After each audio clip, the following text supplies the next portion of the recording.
Welcome to Event Experience by Bizzabo, the podcast where we bring the best and brightest event experience leaders together to share stories, tips, and lessons learned from creating some of the world's biggest events. I'm Rachel Moore, your podcast host. In this audio version of Bizzabo's recent webinar, What's Changed and What Hasn't About In-Person Gatherings, Oren Berkovich moderates an energized discussion featuring Kathryn Frankson, Carina Bauer, and Huong Nguyen.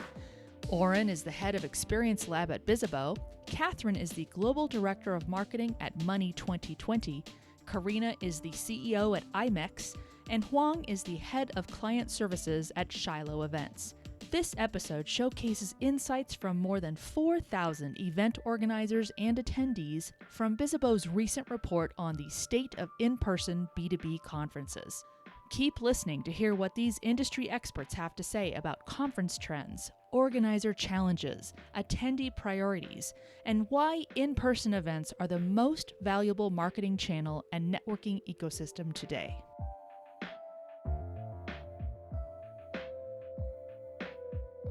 Hi, welcome everyone. I am so excited to be here with all of you and congratulations. You made it, you're here. I know these are busy times, but you made it a priority and we're here together. So kudos for you and thanks for being here. For those of you who don't know me, which I suspect is most of you, my name is Oren and I lead the Event Experience Lab at Bizzabo. My team and I work day in and day out to help event professionals and marketers design their strategy and their event experiences to make momentum building events. This really started a few weeks ago, this webinar. Bizzabo released a survey that had some exciting findings about the state of B2B events. They asked about 4,000 participants, respondents, a bunch of different questions. Half of these people, about 2,000 people, were event professionals, like many of you, and the other half were event attendees. And the responses really highlighted how business critical in-person events are and gatherings. So we thought it'll be a really good idea to bring some of the leading experts to have a conversation, see what they're up to, and ask them about what is the state of B2B conferences. So this is the three-part web series that we're running on the Bizzabo Event Experience OS. We're kicking off part one today. We're going to dive deep into what changed and hasn't changed when it comes to in-person events. And honestly, I am thrilled about the experts that I get to chat with about this. First is Kathryn Frankson. She's the Global Director of Marketing for Money 2020. I'm sure many of you have been or at least heard of Money 2020. It's the most unmissable event in fintech. Wait, is unmissable actually a word? See, this is what happens when you ask ChatGPT to write speaker's bio. So whether unmissable is a word or not, it is to not be missed. It's a great event, and Kathryn has been leading the marketing for that. This next part I know is true. She spent over 10 years in events, sales, and marketing. And she's one of those experts in my network that you go to when you need to have some creative marketing ideas, how to cut through the noise and get people's attention. So thrilled to have Kathryn with us. We're also here with Carina Bauer from IMEX, which I know many of you have heard of or have been. It is the largest global trade show for the events industry. So Carina has been managing this business for 2 decades successfully, I should say. You know, she's definitely been there and seen a lot of the ups and downs when it comes to the event industry. And I'm excited to dive into all these lessons learned and insights with her. And last but not least, for sure, we have Huong Nguyen. She's the CEO and founder of Shiloh Events, which many of you might know. It is a full service agency, and Huong has been the founder and CEO of it for over 15 years. So it's been 15 years that she's been talking to clients, big clients, small clients that manage all sorts of events and helping them make informed decisions about their next events. She worked with Zoom and Samsung and Microsoft and Philips and many of the big events that you know. So with that, Kathryn, Carina, Huong, welcome to our show. How are you all doing? Where does this webinar find you? Well, for me, I am in Brighton in the UK, which is just on the south coast of the UK. Fantastic. Hi, everybody. I'm dialing in from San Jose, California. wishing you guys all the best from where you are. I'm excited to share my insights with you. Yeah, thanks for joining. What about you, Kathryn? Hello, I'm calling in from Minneapolis, Minnesota. Technically Hopkins, Minnesota, or as I like to say, Hip Hopkins, you know, for those in the know. Well, I'm glad you joined us, and you might have realized that you're here for a reason. So let me bring up that slide one more time. So here we go. Kathryn, since you're laser focused on Money 2020, I'm really looking forward to hearing from you the brand experience. What is it like to kind of lead a single event, be year round, focus about that brand and that community? So I really want to hear that brand perspective. Huong, you speak to many different clients regularly. So from you, I really want to hear that agency perspective. What is it like to kind of work on the other side and help clients plan their events? What are they asking you about? What are they worried about? What's motivating them now? So I really want to have that agency perspective. And you, Carina, well, you bring thousands of event professionals together every year. So I would love to hear from you that kind of macro level industry perspective. And I know I'm not the only one that's excited about this. We had so many people register for today. Over 500 people registered, and many of them from many different companies, So this is going to be fantastic. And as we get started, I really want to level set and kind of see how everybody's doing. So I prepared a little mood board for that, and we're going to try to chat. Now, I don't know if that makes it easier or harder to answer the question, how you all doing and how you feeling, but we're going to give it a try. So I'm curious to see what people are going to put in the chat. How are you feeling about planning a B2B conference this year or next? And maybe while we wait for everybody to chime in the chat, I want to hear from you three. How are you feeling about it? And you know what? To make it more difficult, I want you to tell me a number and also describe what that feeling is. Are you concerned? Are you excited? What is it? Hong, you were leaning in. Yes, I think my number would be number one. And that's just who I am and how optimistic I am about the industry and how hopeful of the information that we're about to share with you guys and resulting from the study. So I'm just like that. Fantastic. Very timely. And looks like Kaviva as well, chiming in the chat. She's feeling very Barbie-like as well. What about you, Kathryn, Carina? How are you feeling? Oh, well, I can't get past number 8.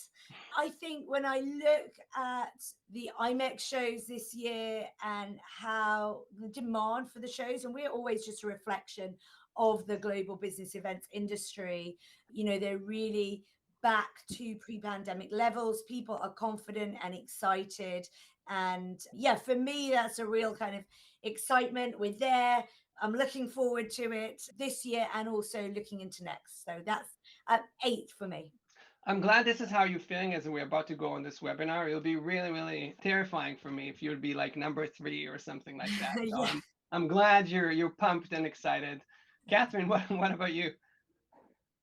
Yeah, I'm definitely number 13. Like I'm feeling good. It was between 13 and 8 actually. So Karina, I'm with you on that one. But yeah, it's a really, really exciting year. It's an exciting time. We'll talk a little bit more about this, but for Money 2020, we're coming off the heels of a really cool and exciting Europe event.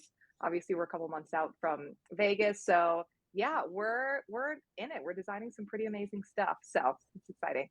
I see on the chat quite a few 8s, so it's really good that a lot of people are pumped. Looks like there's quite the distribution, I gotta say. Like there's nobody's feeling like 3 or 19, so that's all good, like thankfully.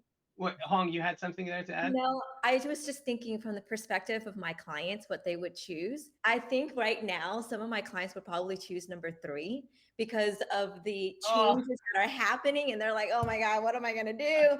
And then I'm already having multiple conversations with them about redoing the budgets, redoing the program plans, because all of the different directions and moving targets. So I think if I were to choose for my clients, it'd be number 3. Okay, well, hopefully we'll get to cheer them up and it's not a big surprise that there is a mix of feelings. I was expecting to see a lot of different numbers fly through here.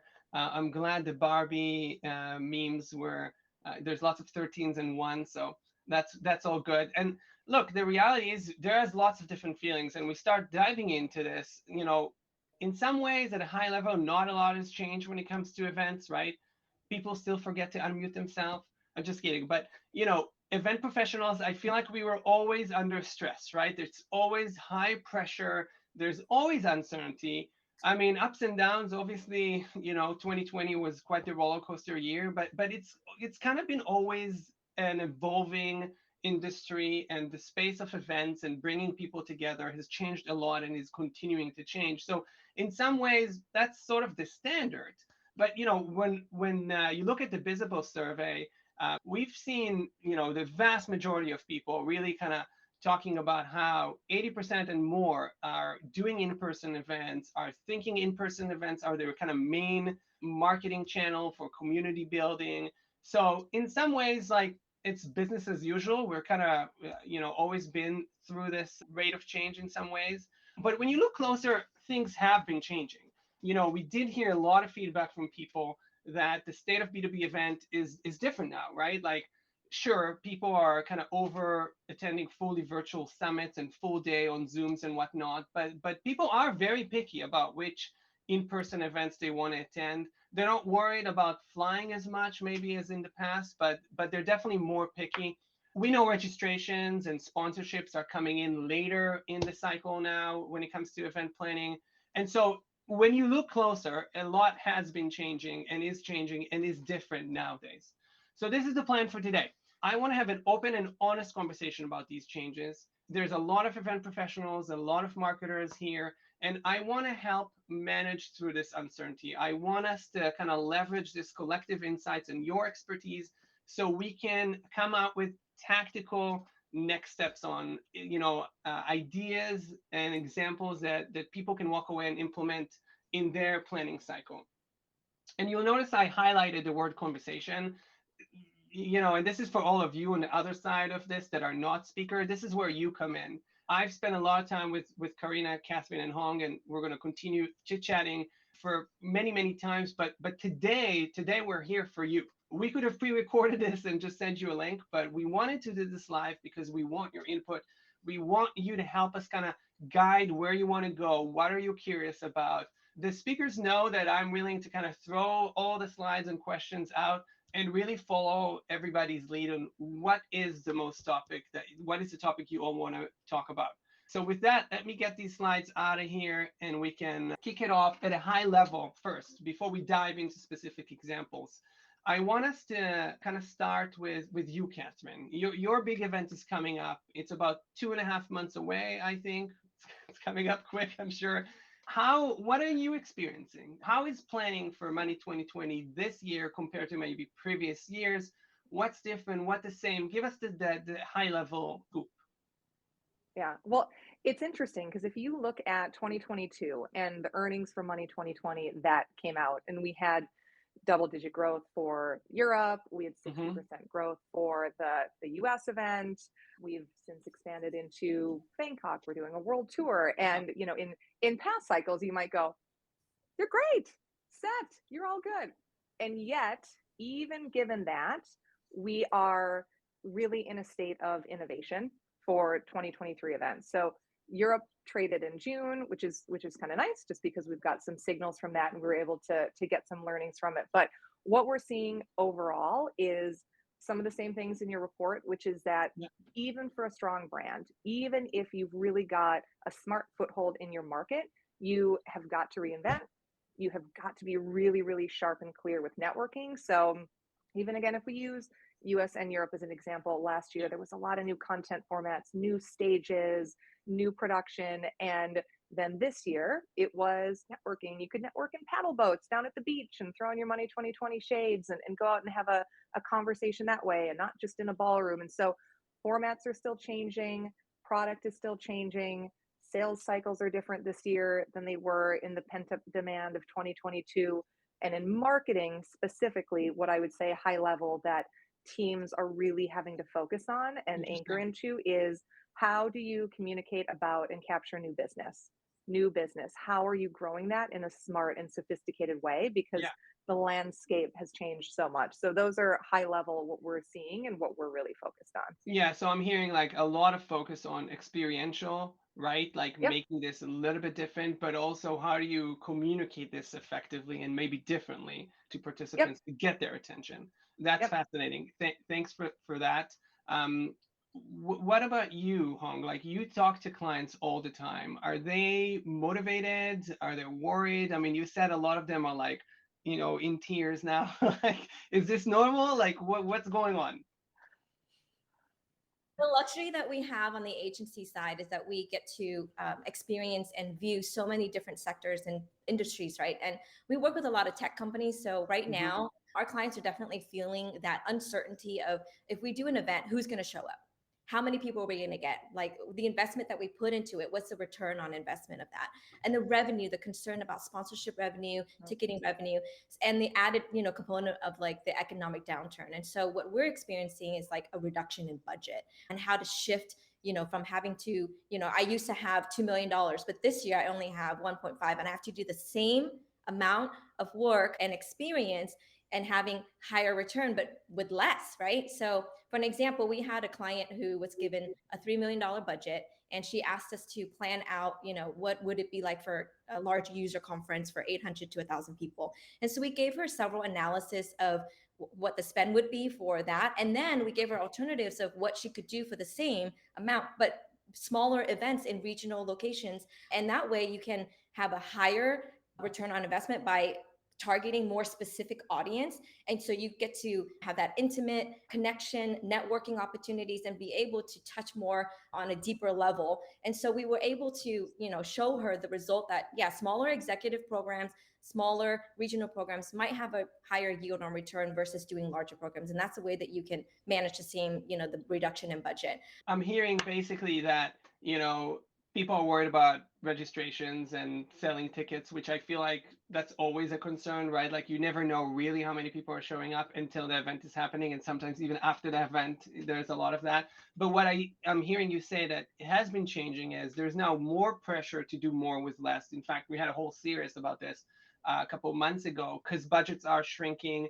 There's always uncertainty, but maybe like when it comes to economic uncertainty, which seems to be kind of around, in the last 6 months, a year at least, there is extra pressure on budgets and maybe even getting attention of C-suite. I mean, we heard that come through. So that's interesting. I'm curious to kind of dive in, and, you've mentioned an example of going to like running a few small events compared to a large scale event. So we're going to dive into these examples and decisions. Carina, you run a very large scale event, and so there's no road showing opportunity for you. Like, this is happening full on with thousands of people. I know in the travel industry, after all the kind of restrictions were lifted, there was a lot of pent up demand, right? Like, people were kind of revenge traveling. They were really eager to come in and travel. Do you see a similar demand now coming up in in-person events? Are you feeling for this year's IMEX, which I also think is in October, right? It's happening. That's right. Yeah. How are you experiencing this from your point of view? Yeah, I'm exactly the same, I think, for in-person events, or I would really say in-person experiences. It's what we believed would happen during the pandemic. So during those dark days, I was very much a believer that events would come back even more strongly, because we all felt what it was like not to have those in-person human connections. So I think there's been a lot of talk over the years of, will it be all in person or all virtual? And obviously we're understanding now that that mix is really important, and people are also understanding, and I hope businesses as well, of how to create events that really match with their strategic objectives, and the importance of choosing the right channel, the right type of event, whether it's a large scale event like mine or Kathryn's, or a smaller scale roadshow. I think the main thing is like focusing first on those objectives. But as an attendee, people's objectives coming into events have also changed a little bit, I think. And that's where we really have that focus on experiences. And I think there was a question in the chat about, how to increase human interactions and events. And really, I think, what Kathryn was talking about in terms of really thinking through how people engage together and bringing in design and behavioral science. That's really how you make it engaging and fun, but also ramp up what people want from an in-person event, which is engagement, because that's what's hard online. I was going to say there were some questions in the chat too around content formats, because I know I sort of breezed past This it. is Monica from World at Work asked, how are you feeling about content format? And she got some fires and hearts. So yeah, you had something to comment there? Yeah, so content formats are really important to change because they are also an extension of your experience and the connection, but how people are learning and they're taking everything in, it's important to keep that fresh. So just some tactical examples that we've done at Money 2020, we had what we called it an on and off the record stage. Attendees had to put their phones in yonder pouches, Cool. and they came in and it was really limited, small, no press, so that it was kind of a really off the record, anything could be discussed, and it became a really fresh experience for them. We did a riff off of, we called it Sunday Night Live. So we had kind of like a Saturday Night Live, we had a cold open and a DJ. We had an encore stage where you would actually vote for the keynote that you wanted to come back. So it was all of our keynotes lined up. So I can drop some more examples in, but there's loads of ways to continue to refresh that content so that, you know, because I think a lot of the conversation is keep them shorter, and that's a part of it, but it's also the flow within your event. Money 2020, we've moved to a circular design so that you're finding content as you're exploring the floor. And there's just some ways that you can get really tactical with that, but still delight your audiences each year.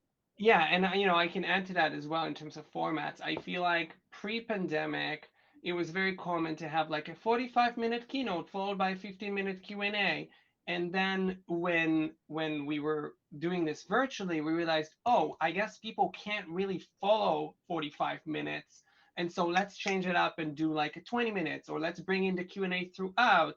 And I see that format now traveling to the in-person, where talks are getting shorter, right? You know, 15, 20 minutes sometimes is now common. And you see people are like looking down at their phones regularly. So even though there is, you know, they're in person now, we still need to be innovative and kind of more engaging when it comes to these formats. So I love that off the record option. I think this is really cool. The talk show, like just kind of thinking differently, right? What could you have people experience when they're there that maybe they wouldn't be able to experience remotely?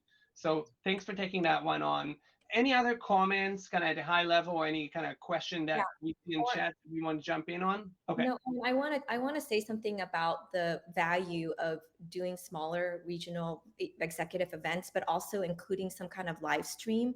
Okay. So that way you still incorporate that technology to reach the top of the funnel and still, you know, brand evangelize and take that content, record it, publish it for post event on demand, and still drive that adoption. So I think it's important to know that even though you're doing a smaller event, you're not losing out on that massive like promotional opportunities.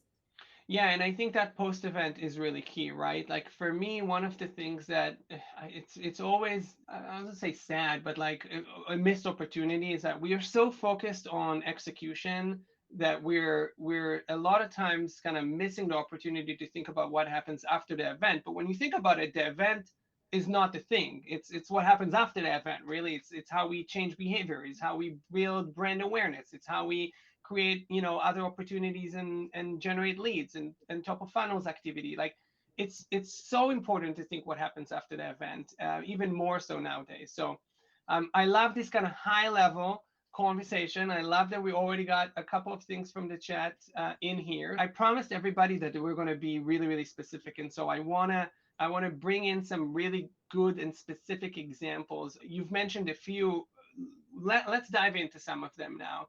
And for everybody to know, like we're going to spend about 20 more minutes in this format where we're, you know, all chatting and taking some questions from chat and bringing some slides from time to time. But the speakers are going to stay for another 10 minutes after this portion is formally done. So if you've got a question that we didn't get to, or you've got a little bit of time, stick around after quarter two, and we'll be here and take some additional questions after this is done. So I've prepared a number of topics, and I'd like you all to pick a number, pick a topic, and then think about specific examples. If you can share numbers, debates, you know, pushbacks you've had, things you were worried about, like tell us a story of a specific examples that people can walk away with. So pick a number and tell us more about it. Maybe we start with you, Huong.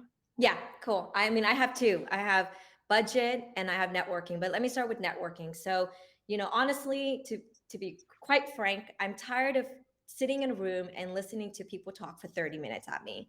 I mean, this content is great and I love it. But at the same time, there's some speakers that don't have the energy, right? And I'm like, I spent $1,300 to go here.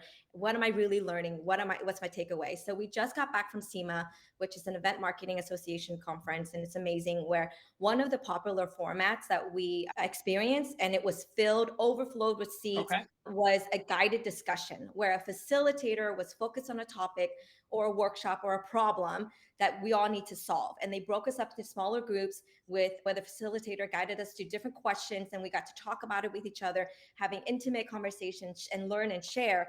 And then we share that corporately with the group. And this was impactful for me because I got to learn everybody's experience, and then in my small group, and then network with them for later on in the event. So I thought, trying something new instead of the usual, people standing in front and talking on a stage too. Yeah, so there's a couple of things that I like from this. First, people tend to think that networking happens during the break, but you brought, this example brings us into the content, right? Like the content is the prompts, it's the backdrop, but then you give people an opportunity to discuss and through that meet one another and network.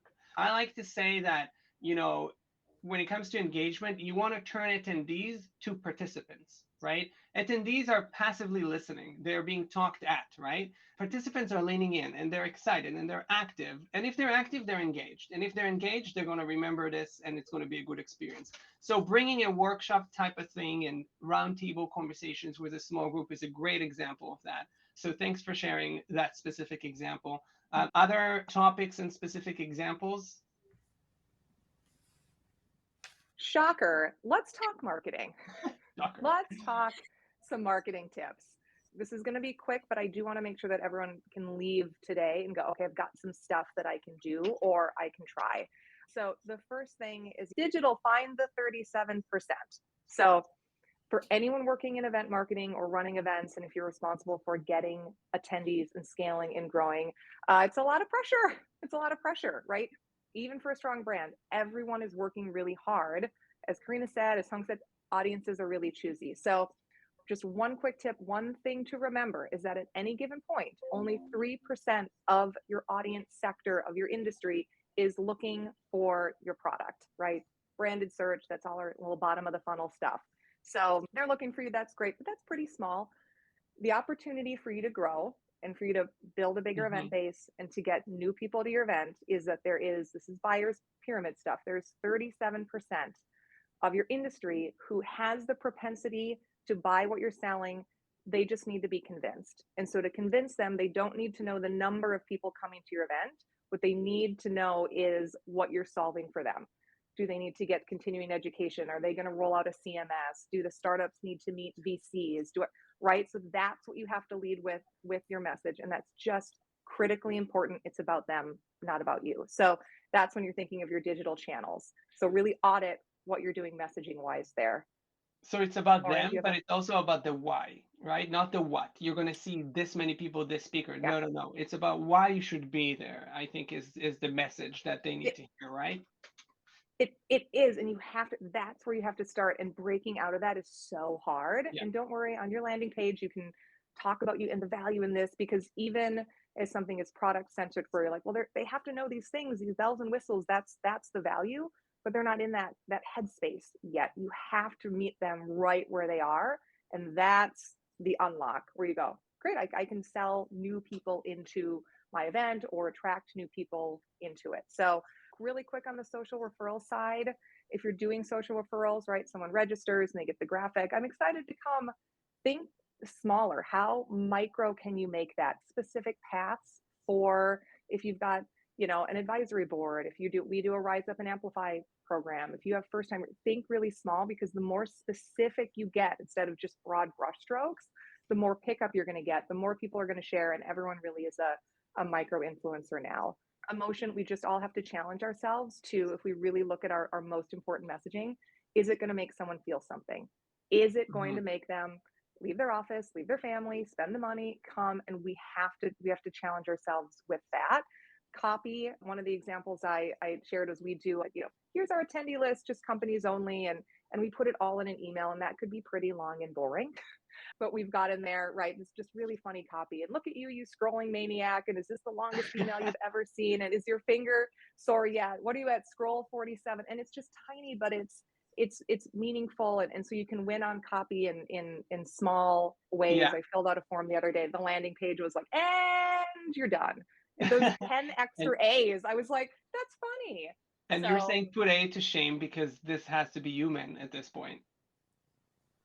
Use AI for some of your supplemental or maybe some of the more standard stuff that you're doing or initial passive landing pages. But in those touches that are gonna, if someone's opening 4 tabs and comparing different events, or if they're, sourcing that way, just do those little micro things that are really gonna make you stand out, because it's a combination of practical and emotional decisions. And then video, we know that we're tasked with, especially on the brand side, you're like, okay, I'm going to open registration. What do I say before I've got all my agenda? Or if I'm going to kind of, build an audience year round, what do I say? And video is that opportunity, and you really can create FOMO, all of our favorite word. And what we've done is, instead of just B-roll and testimonials, we sent some crews with speakers and our content team, and to see behind the scenes and to really tell that story. And I think that's just a great way for you to shift the hype video a little bit and to make it more meaningful, because audiences are really discerning and they want to know some of those details before you're going to have them to market. So a couple of marketing tips. That's great.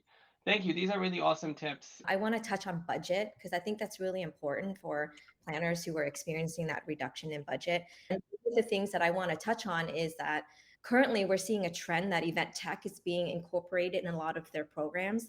It used to be when you're building a budget, you have a big bucket of venue, AV, food and beverage, right? But lately we're seeing an increase in spend in event tech.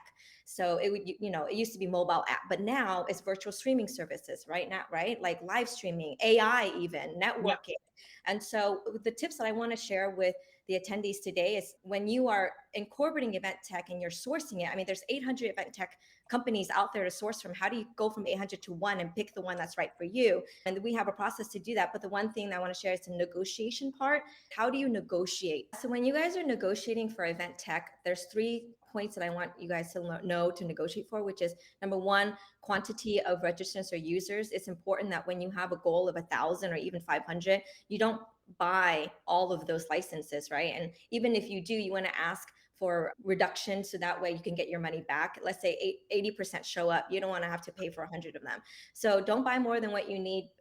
Buy reasonable quantity. The second thing is ask for training and support hours. Normally, like, they only give you a set, but you can ask for more and have that built in, and then you can get like 24-hour support. Ask where their support is coming from, because when you're building it, you're struggling, you need that help right away. The third thing is available discounts of, like, let's say if you sign a contract of 1 to 2 year deal, you get 15% off. If you pay annual payments right up front, you get 5%. If you're signing a contract within a certain time, 2%, and it all adds up to at least like 15% off of the entire contract. So I'm really hoping these tips will help you guys. Fantastic. Yeah. And, never take anything for granted, right? Like, always try to negotiate, try to find a different way. If somebody says no, try to find a way to get them to say yes. Like, everybody means well usually, and they want to make it happen. And so finding the way through is always key. And let's go back to you, Carina. A few people wrote exhibit floor. Can you share some specific examples? How do you make that more effective now than maybe you needed to do in the past? What are some specific techniques you use? Yeah, so I think, so for us, we are a trade show first and foremost. So, things like the education programs are on the show floor, or the day before. So for us, the exhibit floor is everything. That is our promise. Yeah. To our exhibitors and our buyers, that they will have a good experience there. So one of the things that I think is critical for us is how we keep people on the exhibit floor. And so if you have an exhibition component, that you have to understand that that's what your exhibitors are paying you for. And the other things for them are important, but they are the added value. They are not the core value. So I would say to anybody asking questions or looking at something like the exhibit floor, first of all, what is the core value that you are giving to your participants? Work that out to try to work out then the importance of the exhibit floor, when it's open, where it's positioned, and what else is on it. So for us, because it is everything, and our exhibitors not only pay a lot to be on the exhibit floor, but they also pay a lot to stand out on that exhibit floor, we actually craft the entire event around the floor. So all the education during the exhibit hours is on the show floor. All the food stations is on the show floor. But the other thing I think that's important, and this actually links back to the sponsorship strategy that some people wanted to talk about, but also audience engagement. What we're looking for is how can we create a really engaging experience on that exhibit floor, and how can we work with our exhibitors and our partners to do that as well. So we'll put a lot of thought into things like the theming of the cafe areas, but that's also a great sponsorship opportunity. Or we'll work with some of our exhibitors to say, well, this is what we're trying to achieve in the event. We want to create well-being areas, we want a really sustainable event, and try to work with them to make sure that they get value, say from a sponsorship, but that they're also adding to the engagement of the exhibit floor. And I think Kathryn was talking about Money 2020 going to a circular approach, which I'd love to see and experience.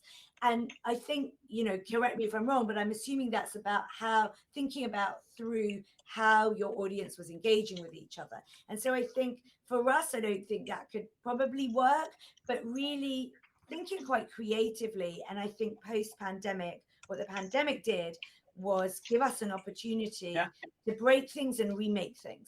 And so what I would encourage people to do is to be brave post-pandemic, because we've shown ourselves and the industry and our attendees that we can do things differently. And I think you've probably also shown the C-suite that we can achieve results, but in a different way. And so we need to be brave as an industry to try different things. But ultimately, how you justify those trials and experiments is about really knowing your audience, which I think Kathryn was talking about as well, knowing what their pain points are and knowing what your show is delivering or your event is delivering. What is the core? And then you work around that to actually try to think about what will deliver that. But things like, the audience engagement and sponsorships helping the exhibit floor, I think there is a layered approach. That's what I would recommend. Yeah, like starting from kind of putting yourself in the shoes of your participants, kind of user-centric design in a sense, right? And seeing why are they coming? We've all been in those exhibit floors where if it's done poorly, you're sort of like not trying to avoid eye contact with anybody because you're going to get like free pens and squeeze balls. But if it's done well, you're like, you're kind of like a kids in a candy shop. You're like, you want to go to talk to all these people. And so absolutely, it really is about the experience. I 100% agree with you. And I think, a show like IMEX, of course, we're very lucky because of the exhibitors that are there and how they are able to present themselves. But even if you have a different kind of exhibit floor with smaller exhibitors, maybe hardwall booths, you can help them to stand out. You can help them to design those booths differently. You can talk to your venue or your contractor to have different materials available for them, to give them ideas of how to 100%. do a stand with no walls, for example. That can be great. Use AstroTurf. Think about the design of every element. And the other thing that we do as well, and if people have the opportunity, is we're looking at the flow of the show, but we're also utilizing technologies like Zenus, which is giving us sort of emotional understanding of how people are actually experiencing different activations. Is it increasing their joy when they go into a certain cafe area? Is it not? And actually really thinking through the behavioral science and design. I think that's how you can really up your audience engagement, but also sell better sponsorships as well. It's all tied together. Exactly, it all ties together because that's what your sponsors are looking for. I'm going to just say a couple of things for joining us, and a big thank you for you, Kathryn, Carina, and Huong. I mean, it feels like we can talk about these things for so long, and I'm glad that we were able to kind of set the scene in terms of what's happening at a high level, but also give some very, very specific examples, which is what we try to do. So thanks again for making the time. And I'm going to start reading some questions out. Let's switch over to the Q&A, and I'm going to channel some questions over here. So the first one is from Amanda Cicaletti. So this is for you, Kathryn. Cicatelli. I might or might not know her. She's amazing. Yeah, she's fantastic. And she's asking you, Kathryn, how is your team using ChatGPT in copywriting? Like how often, how much, how do you manage the sometimes robotic outputs of it? How do you manage when ChatGPT makes up words that like unmissable and things like that? But yeah, tell us more about that is a real word. I think it's a real word. I use it as if it's I'm a going to real have word. to check it out. Yeah, let's check it out. Maybe, humans are wrong in this instance. We'll get back to everybody about that. Yeah. But yeah, stay tuned for the LinkedIn post on that. Yeah, I would say we're at the tip of the iceberg. So we are not fully using ChatGPT in a depth of sort of daily ways for especially any of it what we would call our tier 1 content, where we know that there's so much of that special sauce in terms of how we, our process for unveiling keynotes is really thoughtful. We do these sort of really robust sessions, deep diving into their background and what would be like a really interesting angle and something that would stand out, and what's the subject line, what's the pre-header text, what's the first line of copy to get someone to read the second copy, what's the CTA.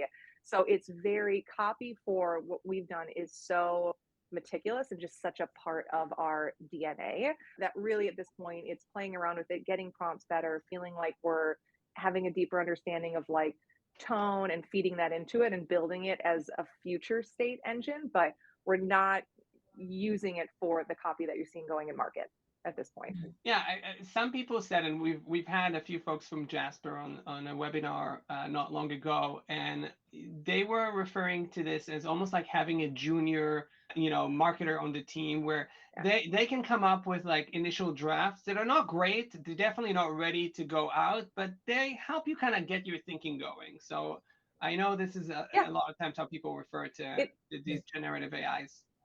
Yeah, well, and it can be a good kickstart. The last thing I'll say quick, anyone working in event marketing going, oh my gosh, I have 10 emails I have to get out this week. I mean, the volume of messages, landing pages, specifically email marketing, I've got all these different audience segments and how do I message that volume of versioning for based on past type, based on personas, sector, seniority level is a massive lift and a real opportunity and challenge depending on the day of the week that you're living it in. And so there's real opportunity with AI for that as well, for personalization, because we're not at scale yet. Even those using dynamic content, and if you have like the best data flows ever, it's still a real heavy lift. And we know that we live in this, we're in B2B, but it's like, oh, consumers expect one-to-one, and getting to that state of we know you, we have the message for you, and we can continue that for the whole path is tough.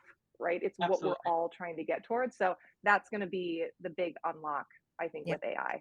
One thing I want to add to with AI, and surprisingly, is the empathy side. Like there was one situation where a client, they had to redo their entire theme and messaging, and I plugged a situation into ChatGPT and said, the situation is they had to let go of everybody. There's a brand new team and they need to inspire this new sales team. Give me some themes that's going to speak to the heart of the people to help retain them, to encourage them and inspire them. And surprisingly, it came back with amazing ideas that really spoke to the emotions, to the empathy side. So that's something that you guys have to try in your prompt. Yes.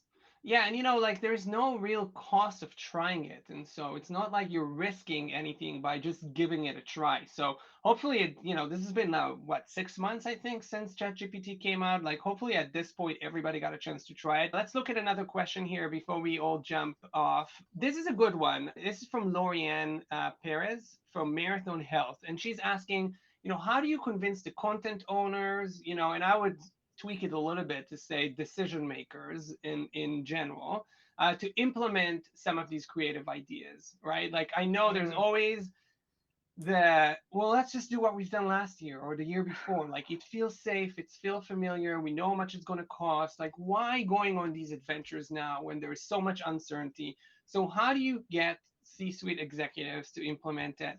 And, for you, Carina, maybe you can talk about like conversations you're having with your sponsors, because, you can make a lot of decisions on your own. You don't need to convince anybody. But in situation where you do need to convince people, tell us a little bit, how do you get people to kind of move away from what's familiar and try something new? Because if we don't do it, we're never going to get the value that we want, right? And it's just going to get more and more stale over time. So tell us about C-suite conversations. Yeah, I think there are a few different ways you can approach it. One thing I would say is if you do have decision makers who are maybe more risk averse or less open to change, I would look at how you can present things as small experiments, and then measure those experiments. Okay.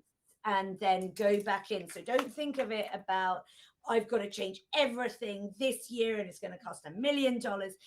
That is going to be very hard to be able to put a commercial business proposal around. But if you can take in some small experiments that are not risky, if it doesn't work, it's not going to impact everything, but make it measurable. Because if you can measure what you are doing this year, then you can present that and show, whatever, and show the business case and the objectives. Then you're likely to get more buy-in for doing that in a bigger way next year, or you might get more buy-in for just trying more experiments, right? And slowly over time you can move your decision makers into a place where they might be a little bit more open to change and to trial. And then the other thing is, whether you're going in for something small or something big, try to have as much sort of commercial approach as you can. And by that I mean, make it a proposal, make sure that you have a business case, make sure that you have some data if you can to back it up, whether that's yours or maybe there's a survey like the Bizzabo survey, something that can show, if we do this, I'm doing this because we need to improve engagement. Our NPS score is here. We need to get it to here. These are ways to engage people, whatever that is. And that's what you need to focus on. Don't go in saying, I feel that this might be a great thing to do, and one person told me it was great. So just really think about, that's a bit of an extreme example that I'm sure nobody listening would do, but, we really need to articulate our ideas in a way that a C-suite person can really get behind and have that data behind. But my biggest advice is start small. And say, this is a beta test. This is an experiment. It's small. It's not a big ask. Let me just try it. And you can go in and show how proactive you are. And I think you win attention and you win a lot of trust that way. Yeah, and I think this is a really, really good tip, is positioning this as a small experiment that is fairly lower risk than trying to bet all of it, on this one thing because somebody said. Backing it up with data makes people more comfortable. I like to think about this, as kind of fall versus fail. I'm teaching my daughter now how to ride a bike, and she's going to have to fall in order to get it, right? And that's just the reality of it, but it doesn't make her a failure. And in that way, when you think about it, like, we're going to have to try a few things, but what are the things that if we fall, the whole show is not going to be destroyed by it, but we're going to actually learn from it and we're going to do better? Because if we don't do it, we're never going to know, never going to, in her case, know how to ride a bike, but in our case, actually create meaningful experiences. We have to try new things, but we have to try things that don't destroy the whole thing, and we have to bet the entire thing on it. And so, people like to say we have to fail, and we have to fail fast, and we have to celebrate failure. Nobody is going to buy into this. Nobody's going to like to celebrate failure. But falling versus failing, I feel like, is more, I guess, appropriate to have a C-suite conversation with. And so positioning things as small falls perhaps is the way to go. Yeah, exactly. Because everyone in the C-suite understands that innovation is important, that change is important, that we have to keep our events fresh and new and exciting. They'll understand that. And so just doing it in ways, as you say, don't bet the whole ship on one thing, and then you're likely to get a little bit more traction. Yeah, fantastic. Is there any other question on the chat that you see? The one thing I would say actually about the importance of sustainability and EDI, and whether that's more important post-pandemic, and I would say that it definitely is more important post-pandemic, and I think it will become even more important as people, as companies from small to large, need to implement their ESG strategies. And we can't be running events that aren't coherent within an ESG strategy. So although we haven't been yet absolutely directly impacted, that is coming down the line. And so I think it's really important for people operating events to think through how they are making them inclusive, how they're fostering a sense of belonging, but also how they are really minimizing the carbon impact. So we are already seeing that across the events landscape, that some big corporates are looking not just at their costs and their budgets, but at their carbon budgets as well. And that's adding to the choosiness of events. So we really need to think about that, and you need to help your audience or your participants to make their case internally now, not just on cost and time, but also on carbon. So I think that's a really important one. Yeah, and this is a great kind of positive message to leave on. We're going to continue these conversations, and we're going to have more and more conversations to help you all, event professionals and marketing leaders, to make your next events more impactful and learn from other experts in our industry that are experimenting, that are trying new things, and that are in it and know what's going on and can share those insights with you. So thanks again for everybody for joining. I had such a great time talking to you all. Take care. Thank you. Bye, everybody. Bye.